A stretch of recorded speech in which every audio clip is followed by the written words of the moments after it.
Waziri wa mambo ya ndani wa Uingereza Shabana Mahmood ametangaza kuwa jeshi la walinzi wa mapinduzi ya Kiislamu la Iran IRGC litatambuliwa rasmi kama tishio kwa usalama wa taifa chini ya mamlaka mpya za serikali. Hatua hiyo itaiwezesha serikali ya Uingereza kupiga marufuku aina yoyote ya uungaji mkono kwa jeshi hilo ambalo kwa mujibu wa Uingereza limehusishwa na vitisho vya mauaji, mashambulizi na vitendo vya vitisho ndani ya nchi hiyo.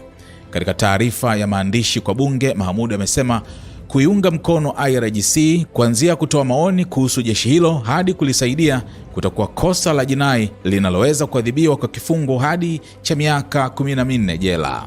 Makundi mengine mawili pia yatajumuishwa chini ya hatua hizo mpya: Islamic Movement of Companions of the Right IMCR pamoja na kikosi cha kujitolea cha shirika la ujasusi wa kijeshi la Urusi GRU.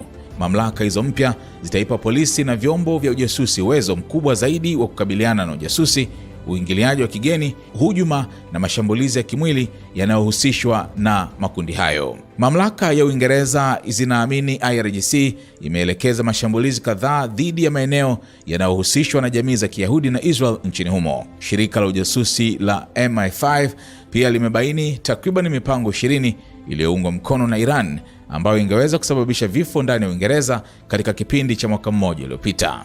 Waziri Mkuu Keir Starmer amesema Uingereza haitokubali kutumiwa na mataifa ya kigeni kama eneo la kusambaza hofu, mgawanyiko na vurugu mitaani. Iwapo hatua hizo zitaidhinishwa na bunge, watu watakaotekeleza hujuma kama uchomaji moto au mashambulizi kwa niaba ya makundi hayo wanaweza kukabiliwa na kifungo cha maisha.